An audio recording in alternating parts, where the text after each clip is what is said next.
Hey, welcome to our Friday studio update. I'm Miranda and this is Oliver. He normally has some thing to say. Anyway, and this is something that we do every Friday just to give you an update on what we've been working on and what we'll work on next week. I don't know. Do you want to start? Because you have like the biggest project. Sure, sitting over I can here. talk about stuff.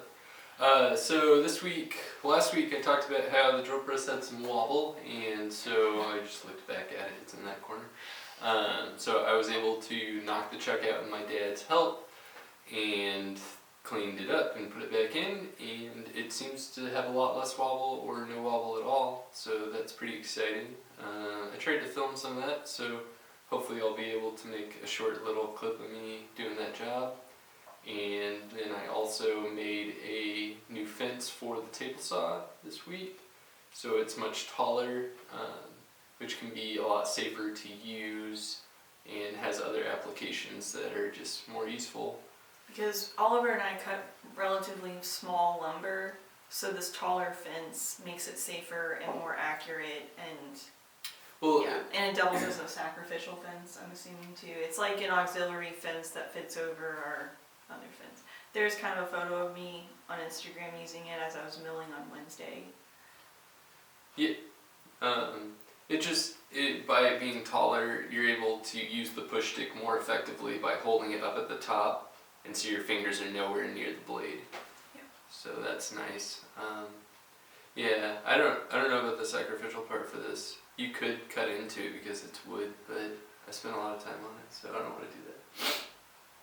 But I'm always trying to figure out how to make angles, and sacrificial fences are the #1 way to do that. So. that's true. And I think this table saw actually bends the opposite direction to what we're used to, which is kind of interesting. So, yeah, I need to double check that and see if it actually does bend opposite to what we're used to, because most saws bend a certain way, and I think this one bends the opposite direction. Which is useful because I always go the wrong way, always the first way. Yeah. So, or depending on if it's like a delta table saw or a saw stop or whichever, the angle is always in the other place is the one that raises the blade. Yeah, that was an obnoxious thing at the school shop that we used to work at. And at the guild, it was different. Yeah. It was opposite. They had 4 table saws there, so it was hard to keep them straight. Yeah. So before Oliver and I moved to Columbia, and when we were in Kansas City, we primarily did most of our large milling and woodworking at the Kansas City Woodworkers Guild. So we talk about them a lot, and that's what we are referring to when we talk about the guild. Yeah, it's an awesome place. So. And so everything was essentially so you could do the larger project, which is... Right, so this week I've been working on building a steam box and a workbench to hold the steam box. So we're in front of the workbench right now. We just threw these slats on it so that we had someplace to hold our champagne. Very close to being done now, so I got some things drying on it, and then I think it's done. I built it backwards, which is really annoying because I drew a design and everything not to do that, but then I still did it. So it'll still be totally the same level of function. It's just I designed it to be more wide than tall, and now it's more tall than it is wide.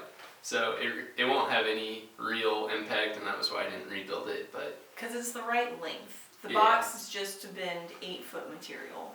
Yeah, so it's an 8-foot box. This bench is cool because it should be able to go underneath the bench, and there's a bottom shelf that is at a angle, so it's like a 6-degree angle.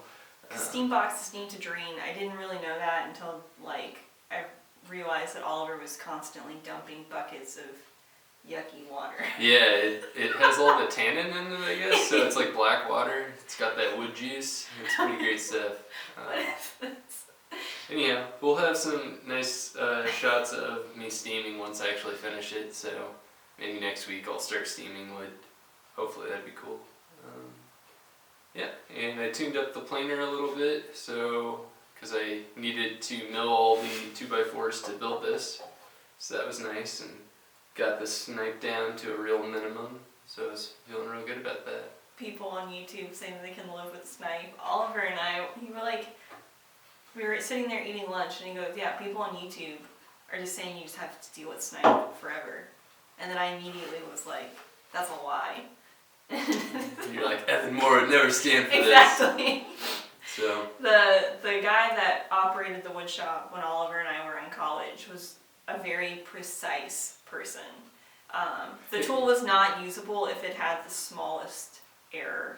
well, that was also, he was starting out at the time, and so he went through and just tuned up every tool and made them just really immaculate, really functional. Like there was a DeWalt chop saw that was only for 45-degree angles. You were not to move it from 45. Like Yeah, it was just sweet. for 45s. And it had this like fence thing set up where it so that it was really nice. No chip out. That's what it was for.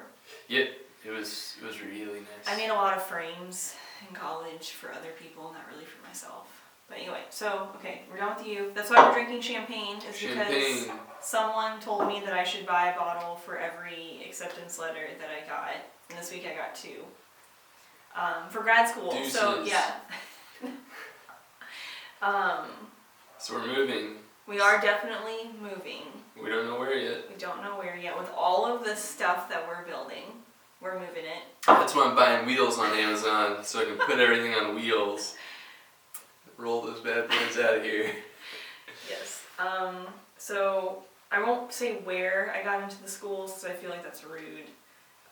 But once Oliver and I make the decision on where I go, we'll do it. But we're still waiting on. We're still waiting on 4 more schools. Yeah. So, but it's still a very exciting first step because in my brain I'm just like, I'm gonna get waitlisted everywhere, or I'm gonna get no's, and so it feels very optimistic. So other than me feeling very excited about grad school, I spent a lot of time developing a template for this small sculpture and banging out 5 of them, which